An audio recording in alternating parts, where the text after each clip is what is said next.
And then Celine, if you could just give us a heads up when we're live.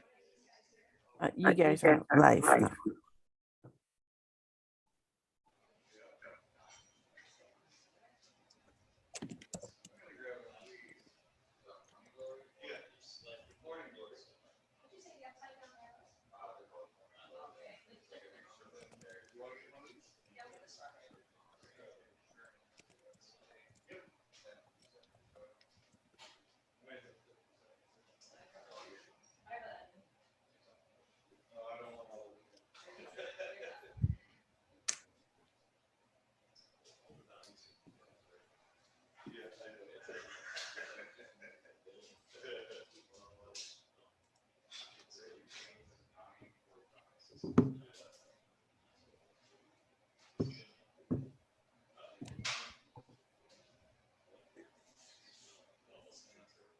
Welcome, everyone.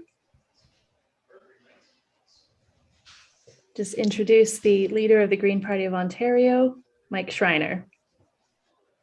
Thank you and welcome, everyone. And I'm just going to allow Danielle to open, and then I'll introduce the panelists. And I just want to thank everyone who's tuning in today and joining us for this live virtual discussion about local food and sustainable agriculture. Thank you so much, Mike. We are in Bruce Grey Owen Sound, or that's where I am joining us from today, and I want to acknowledge the territory of the Anishinaabe Nation, the people of the Three Fires known as Ojibwe Udowa, the Potawatomi Nations, and further give thanks to the Chippewa of Saugeen, the Chippewa of Nawash, known collectively as the Saugeen Ojibwe Nation, as the traditional keepers of this land. Thank you, Danielle. And now I'd like to introduce our fantastic group of panelists, starting with Brenda Tseuh, who is the owner of Black Sheep Farm near Chelsea, Ontario. It's an agri-ecology farm prioritizing soil health, biodiversity, and social justice. And Brenda left a financial career in downtown Toronto in 2009 to start the farm. And she wants to see farming become the climate crisis savior it should be, building soils, sequestering carbon, and being a moisture sponge, providing habitat for countless species, all while feeding people without exploiting the farmer, her family, or her employees. Kristine Hammel is a regenerative market grower running Persephone Market Garden. It's a CSA near Allenford, which grows vegetables through a prepaid community-supported agriculture program to restaurants and through the Eat Local Grey Bruce cooperative online farmers market. She promotes an ecological approach to farm management and teaches on-farm workshops in agroecology, crop planning, community-supported agriculture management, and holistic management. Jen Christie grew up on a dairy and grain farm near Tara, Ontario, and started her career working at John Deere and for 4-H Canada. She is the founder of the Agricultural Women's Network, past president of the Paisley Chamber of Commerce, and most recently was executive director of Catapult Grey Bruce, an entrepreneur accelerator. She is co-owner of Bonfire on Queen, a local food establishment in Paisley, Ontario. And Danielle Valiquette is the Ontario Greens candidate for Bruce Grey Owen Sound. She was elected as a Grey Highlands Municipal Councillor in 2018 and serves on the council's environment and legislative, or serves as the council's environment and legislative services liaison. Danielle is also the economic development, job creation, and trade critic for the Ontario Green Party, and her family operates a farm near Ceylon, Ontario, where she practices regenerative pasture swine farming and produces about 50% of her family's food needs on farm. So I'd like to welcome all of you to be a part of this conversation and looking forward to it. And I'm going to open with a question for all of our panelists. Could you talk to us about what sustainable farming and regenerative agriculture means to you and why it's important to you in your farm operation? And maybe we'll start, Brenda, you're next to me on my screen. So why don't we start with you? All right, thanks so much, Mike. What does regenerative farming mean to me? I believe it is the future of agriculture if we want to sustain humanity on this planet. I know that's a very large ask or statement, but agriculture as it exists now in its industrial format, which is highly dependent on fossil fuels and chemical industries, which are powered by fossil fuels, is not going to maintain humanity on this planet. So I do feel that we need to switch from an industrial fossil fuel-based farming system to a people-powered system, which is essentially what farming was before the so-called green revolution of the 60s or so. So, you know, we're not looking that far back, and we have a lot of knowledge to share from a lot of indigenous groups all around the world who can teach us how we can be a part of the environments that we are in and not something outside, just always extracting. So to me, regenerative agriculture is essentially the future of humanity on this planet. Thanks for that, Brenda. Kristine, do you want to go next?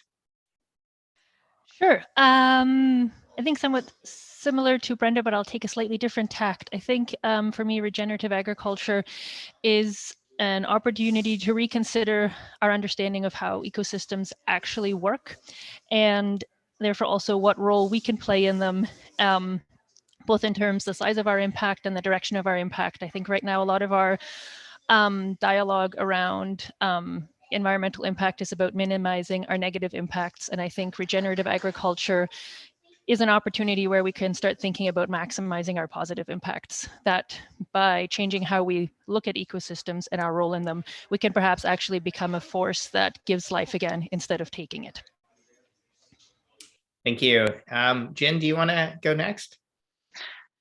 Thanks, Mike. I guess my family has always kind of taught me that we have to make sure that we're always leaving things better than we found them, and so while we are farming the land, we have to put back into it, and ideally we're putting more into it than we're taking. And so you know, sustainability has 3 pillars, and obviously over the last half a century, we've really focused on the economic pillar, and we're living the consequences of that. As Brenda and Kristine both said, I think we're reaching a point where if we don't change and focus more on the putting more back in and giving back more to the planet than we're taking, then we don't have a future here. And so that's to me is what that's what regenerative agriculture is,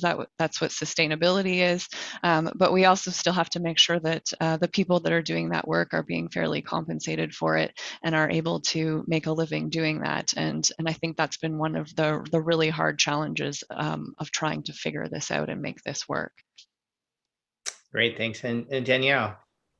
Yeah, thank you, Mike. So I agree with absolutely everything that's been said. I think that what I would add is it's not only an economic outlet for myself and my family, but it's also a creative one. One of the things that I have found great happiness in from regenerative, with regenerative farming, is seeing the land change under my stewardship and being able to, even in the short time that I've been farming, seeing my soils improve, my topsoil improve. And yeah, I think that would be the one thing that I would add. Great, thanks. I want to ask about the impact that the climate crisis is having on the land and how it's directing farmers. And I'm going to ask about it in two different ways. So one is just the impacts that you're experiencing, and then two, the solutions that farmers are delivering. And so, Kristine, I'm going to start with you to maybe just talk about some of the impacts, and then I'll ask some others on some of the solutions. Okay, so for me, I've seen a tendency to have more of one type of weather for longer periods of time. So we tend to have extended dry spells, then extended wet spells, and then usually the opposite thrown in just to make it difficult. So we go from very dry to very wet, or we go from very hot and dry to a sudden late frost. So more extremes and more, just less predictability, I think is the biggest thing that I've seen in my 13 years of growing. And the first half seemed much easier than the second half of those years have. Yeah, Danielle, do you want to talk a bit about some of the impacts on your farm? Sure. Yeah. So I have absolutely experienced the yo-yo weather that is so fun to deal with, thanks to climate change. And I think from one of the ways that we can, even outside of farming, to help is by providing more natural infrastructure, even from a municipal perspective, and being able to look at the land as a whole, and being able to self, I think is very important as we move forward, so that everybody understands that they can be part of the solution moving forward, not only as a farmer. Thanks. And Jen, you talked about the importance of sustainability from an environmental and an economic standpoint. So I'm just wondering if you could maybe comment on some of the economic implications of climate on farm, and how it's affecting the bottom line for farmers. Well, Yeah, go ahead. I guess I don't have hard numbers, but you're making me think too about, right, the third pillar, the social side, and I think the stress that this is putting on farmers, no matter the size or scale of your operation, is significant.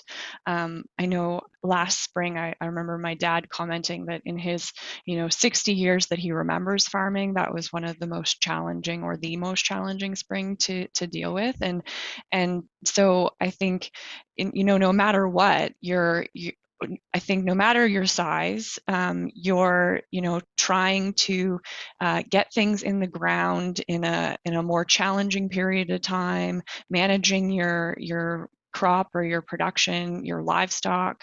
I mean, the stress that these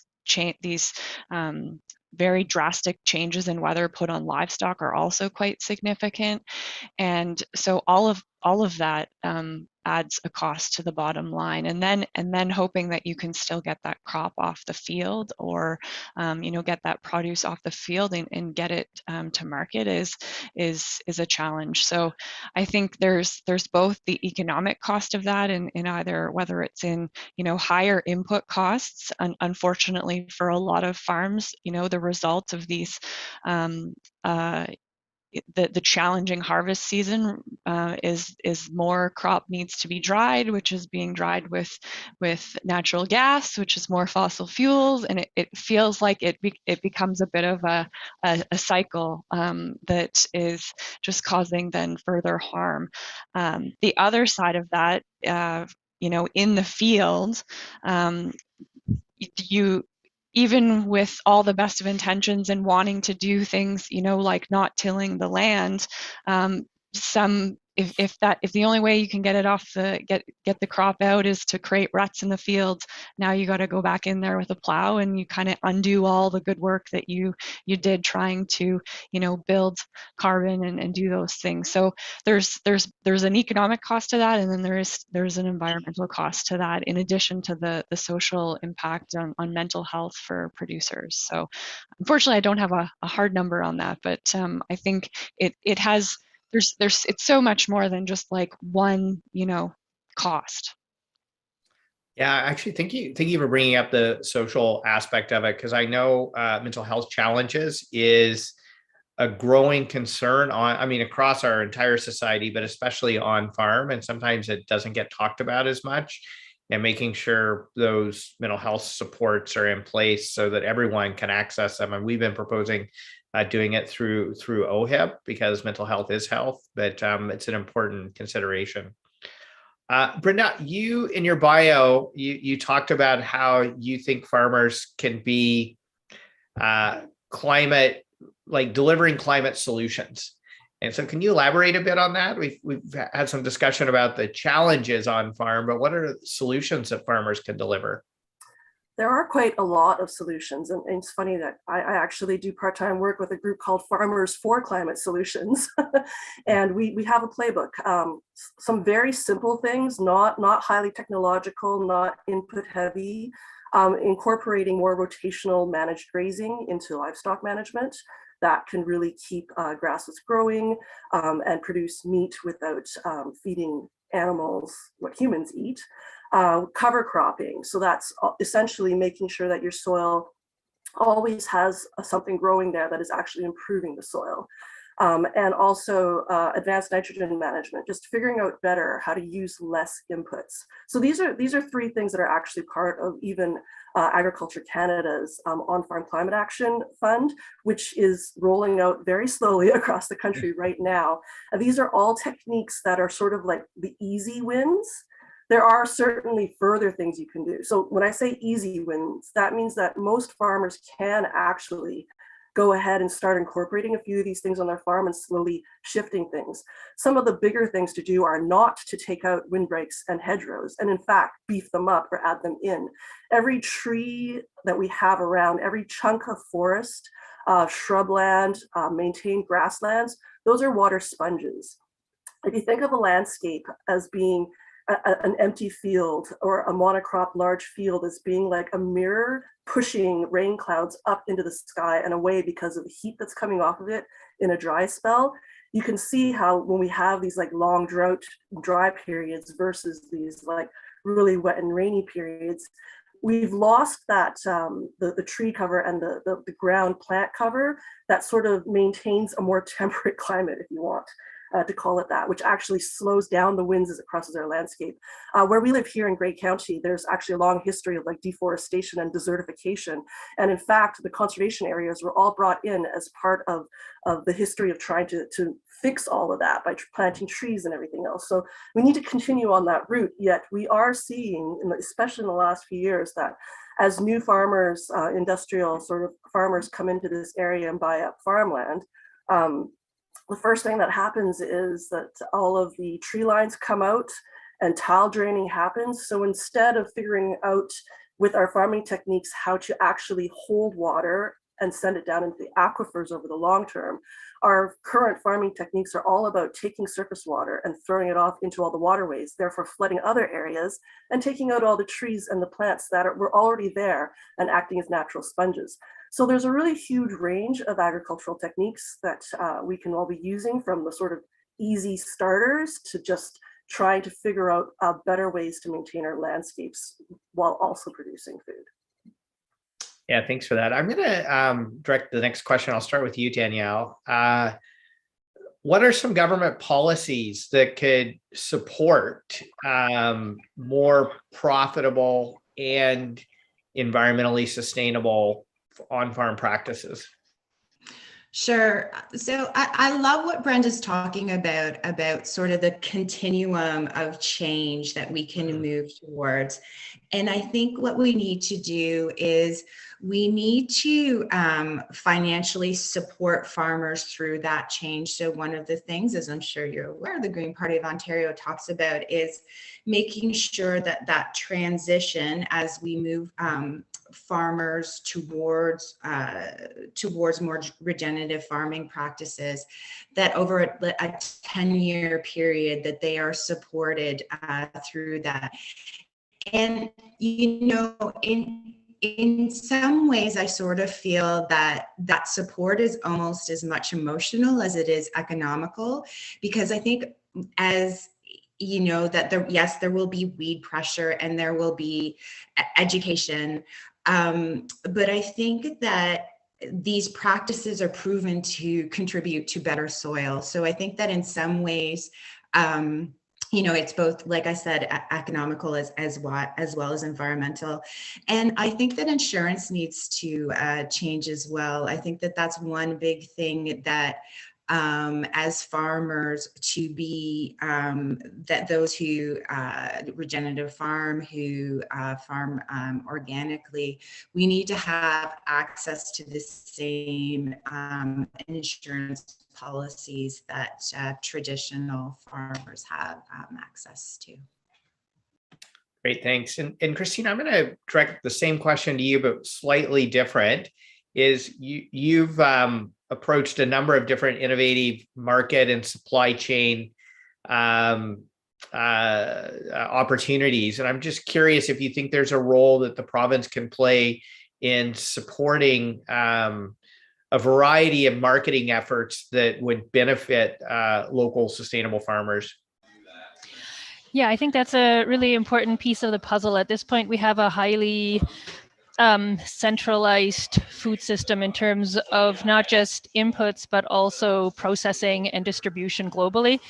I just came across an article in The Guardian where it was estimated that 4 corporations control 80+% of the global train grade.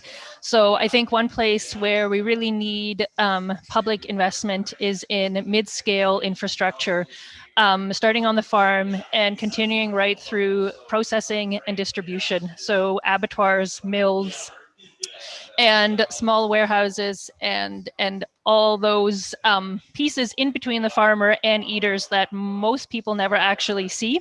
And we really need to start rebuilding that middle. It's a absolutely critical insurance policy against global disruptions, is to have a more local, regional systems that can step in and still provide food for the population.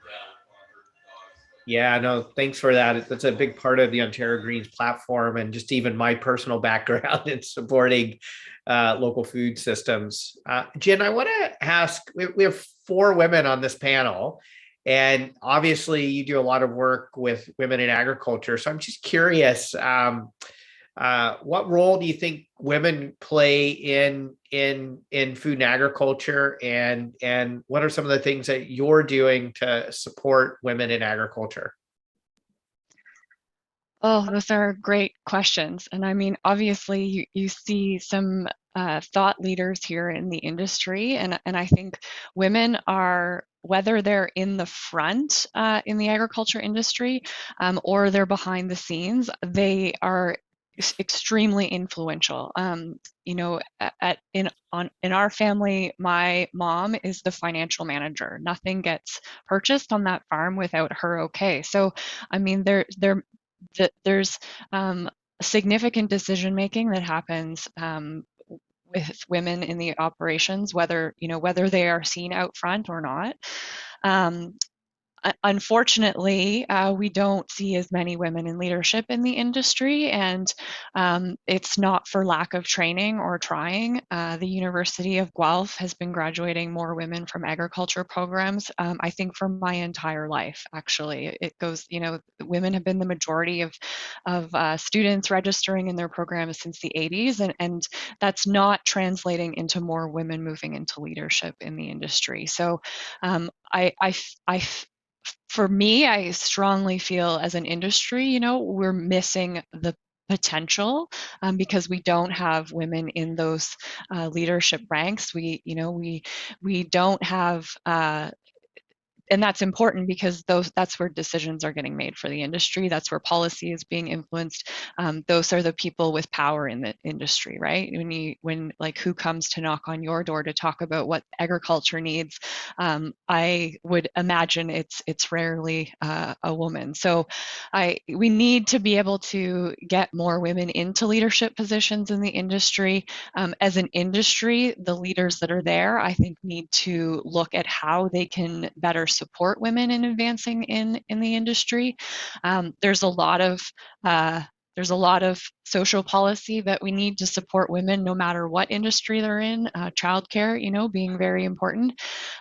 But also as an industry, I think there have been some positive steps. So and sometimes I think these are, 2 steps forward and maybe 1 step back, but it was very encouraging earlier this year.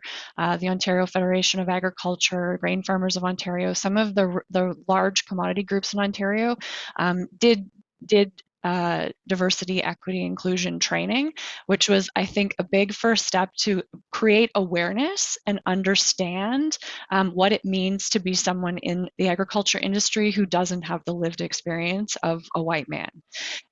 And because, there's no question that the industry is very male dominated and it's very white, and it's because of our colonial history as a nation. And it's not coincidental that the majority of farmland is owned by white men. That's not a coincidence. That is by design. And so the first step to change that is for those people in power to understand how that came to be able to start making steps to be able to be more inclusive and more equitable in policy, and understand the barriers that do exist, because you can't remove them if you don't know what they are. So there are steps being made. Certainly they could be made much quicker, and I think it's important that we have women in government positions in leadership as well to be able to help create that change, and that we are all supporting the women who want to be in those positions, because women on farms also, so they talk about in business, women have 2 shifts. You've got the shift at the office and the shift at home, and farm women have 3 shifts because they also have the shift at the farm. So it's not enough to be able to just ask these women to get involved, volunteer to be on your commodity group or industry advisory tables, because they've got so many other things that they're managing as well. And if those organizations don't have strong governance and strong leadership, if they're a place that's maybe a little dysfunctional, I think for many of us, that's not worth the time to be involved in it as well. So there's a lot of facets to this, and I commend all the organizations. National Farmers Union has been, a leader for ages in having a women's initiative and being focused on making sure that we do have at least gender equity in the industry. So progress is being made, but it can always be made faster. Great. Thank you for that. And we're almost out of time. And so I'm going to ask this question, and it builds on some of your response, Jen. I'll ask all of you to answer it and maybe think of it as closing remarks as well. And I'm going to start with Brenda.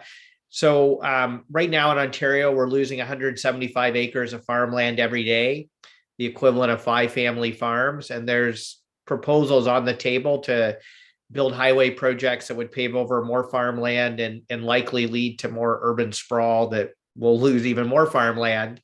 And so I'm just curious, one is the importance of protecting farmland, what it means to our food security, our economy, et cetera. And then Jen raised a really important point about access to farmland and making sure, people have affordable access to farmland. And so Brenda, I want to just start with you and give you an opportunity to maybe, address that question from the different angles that I presented it. And then but I am going to ask all 4 of you. So the other 3 can think about it while Brenda's answering. Well, that is very huge, what you've mentioned there. I think when it comes to the loss of farmland to development, because land is managed through municipalities in the province, there definitely needs to be legislation out there to stop that. So there's green belts. These are all imperfect tools. We definitely need better ones. We need to stop farmland from converting. One of my I guess calls to action these days is that we just need more farmers.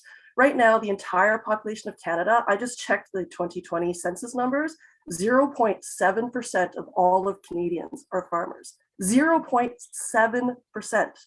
What kind of political clout is there? What kind of an economic influence is there? Until we have upwards of, say, 30% of all Canadians actually growing food, how are we going to change land policy? How are we going to make land affordable? Because really, at this point, with land being priced based on real estate markets and speculation, it really does require regulation and government stepping in to change that, to say, stop, if this is productive land, it needs to be priced as farmland and not priced speculatively. Those are huge political asks, and none of the parties, perhaps Green Party, have been willing to be that bold. But that's also because there are not enough people who care about local food production to be able to push the political will there. So it's like a chicken or the egg thing. Until farmers have power, until there are more people who are farming and care about farming issues, these farming issues are not going to be on the political table. So, chicken or the egg, we need tons more farmers to be able to preserve farmland, to be able to produce all the food that we're going to need for the long run. Yeah, and so before I go to the next, Kristine, I'm going to ask you next. I'm going to add to this question, not to make it even more complicated, but some of the comments in the chat are around the importance of soil health. So not only protecting the farmland, but soil health and carbon sequestration. So maybe as you talk about your response to this, if there are ways to add in elements around improving soil health and carbon sequestration in our agricultural soils. Okay, I'll try to cover both. I think first of all, I really agree with Brenda. Land access and getting speculative capital out of the agricultural real estate in Ontario and across the country is absolutely critical. Right now, the price of agricultural land has absolutely nothing to do with the food you can actually grow and sell on it. They are no longer in any way in relation to each other. And if we want more farmers, nobody can buy a piece of land at this point in Canada and actually pay the mortgage on that piece of land by farming.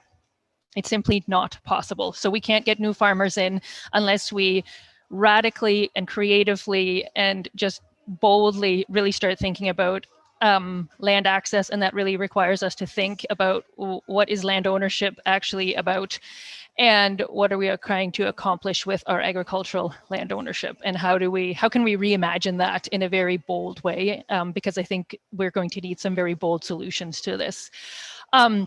And maybe we can draw inspiration from the soil part. When I went to university about 20 years ago, our understanding of how soil is created was that it's created by decomposition. Things rot, and over millennia, we get soil. At this point, our understanding of how we get soil has actually fundamentally, utterly changed. We do not get soil, for the most part, from decomposition. We actually get it through photosynthesis. So instead of through death, we actually create soil through life. Plants harvest the sun's energy, and then they actually give a whole lot of the sugars they make back to the soil, to all the bacteria and fungi in the soil, because then those guys give the plant the water and nutrients they need to grow. And the sugars they send down into the soil, that's actually how we're building soil and soil health. And so I think we should be inspired by that massive shift in understanding of how the world actually works, because soil is the basis of all life on Earth, terrestrial life. And I think we need to be as bold when we start thinking about how do we change our food system. I think it's time to turn it inside out and upside down. Our understanding of soil, the changes there, I think, are as fundamental as the Copernican revolution was 500 years ago in terms of our understanding our place in the universe. And now we need to change again our understanding of our place and role here on Earth. Yeah, I was just thinking, both Brenda and Kristine, when you talked about speculation in the marketplace, I think one of the first steps, it's not the only step, but I think a first and important step would be permanent protection of prime farmland, because it would drive speculative investment. If you know you can't convert it into subdivisions or commercial warehouses or whatever, that it's going to be protected for agriculture. Hopefully that would start to drive speculation out of the market. And this happens elsewhere. This is not pink bubble thinking. I think this happens already in Quebec. They have much stricter legislation on that, and in other places in the developed world. Like, we're not talking about stuff that hasn't been done elsewhere in similar society. Yeah, exactly. So Jen, I'm going to go to you next, because I want to give Danielle the opportunity to close things. So your thoughts, to contribution to this conversation. I have many as well. I think I want to build a little bit off of Brenda's first comment. And like, farmers are such a small percentage of the population, and then we look at the priorities, and oftentimes that small percentage is even further divided. And I think we need to come together and rally together. And to me, soil is that thing. I think regardless of the size of your farm, you can build healthy soils, and I think that is a really that is the key as well. I completely agree with that. If we were in person on the stage today in Owen Sound, my plan was we do this activity with 4-H members where we teach them about the value of topsoil, and it's, you take an apple and you cut the apple, and a quarter of it is how much land is on the earth, right? The apple is the earth, and by the end of it, it's basically like, the tip of my pen is how much topsoil we have to grow food and sustain life on the planet. So that is really key. And the comments on carbon in the chat, I mean, I think this is also a big challenge. If we can unlock how we are able to measure carbon sequestration and be able to compensate farmers for that, I think it will help alleviate this a little bit, and maybe drive some better management practices on those very large farms where either land is being rented, and so it's just being farmed the way it's always been farmed, and whatever is the most cost-effective way to do that. We need to shift people from doing that to investing back in the land, and no matter what land they're farming, making sure that they're managing it with best management practices. And I think a way government can do that is where there is municipal lands that are being rented out to farmers to farm, making priority on those tenders that land is being being farmed well, and it's not just like stripping it of all the nutrients. That's something that I think at a municipal level could be done. So those would be some of my thoughts. But I think the soil to soil networks that are bringing farmers together to share these practices are great initiatives that I think also bridge the gap between the various between the spectrum of types of farms.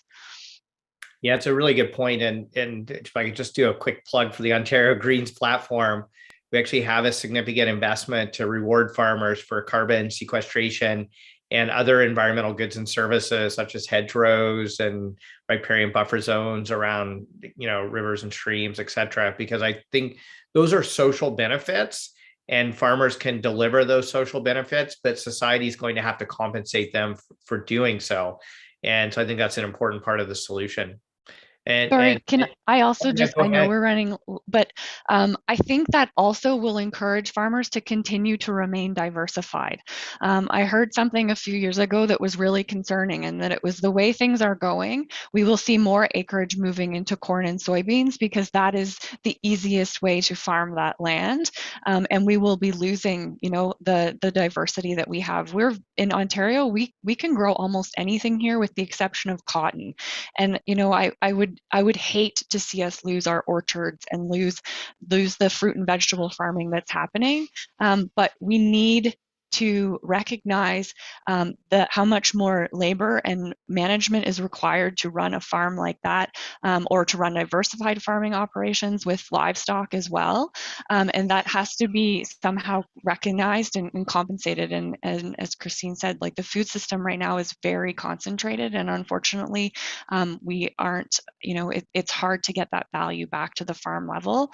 And so, as I think we have to, otherwise we're just going to see things continue to go the way the status quo has been. Yeah, well said. And Danielle, do you want to close us off? Yeah, I'm so thankful to just have the opportunity to sit back and listen.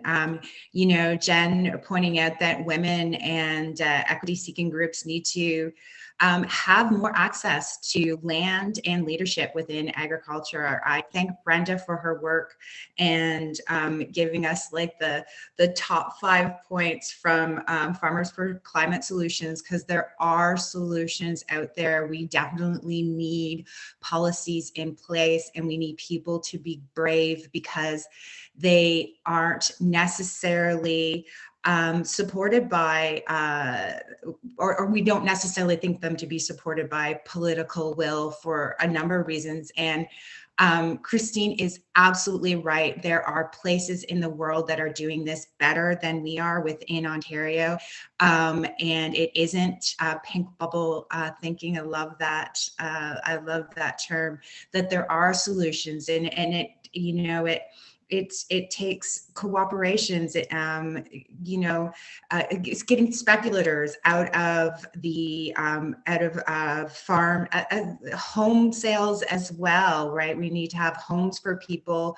Farms need to be farmlands need to be protected.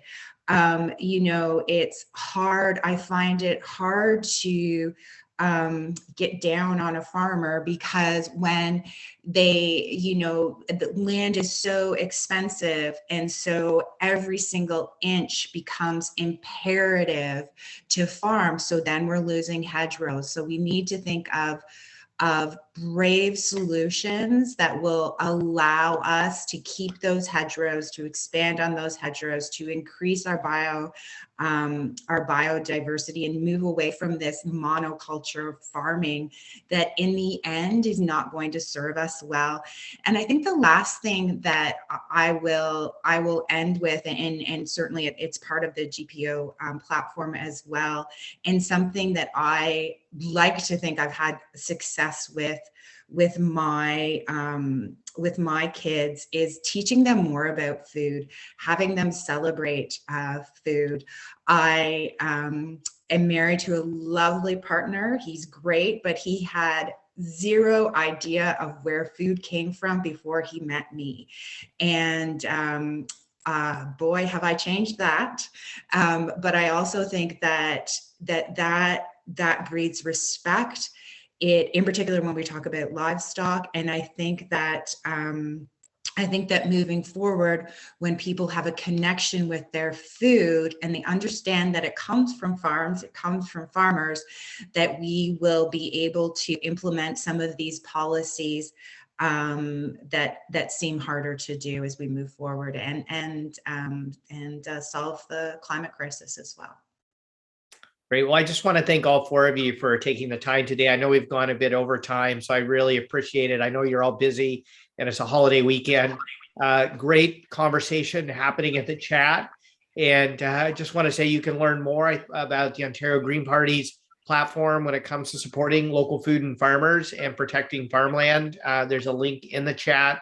And just want to once again say thank you to all 4 of our panelists for the great work you're doing. And thank you all for joining us today, and looking forward to having this conversation in person sooner rather than later. So thank you, and everyone have a fantastic holiday weekend. And I know a lot of seasonal farmers markets opened this weekend. Go out and support a local farmer by purchasing local food. Thanks, and have a good day, everyone.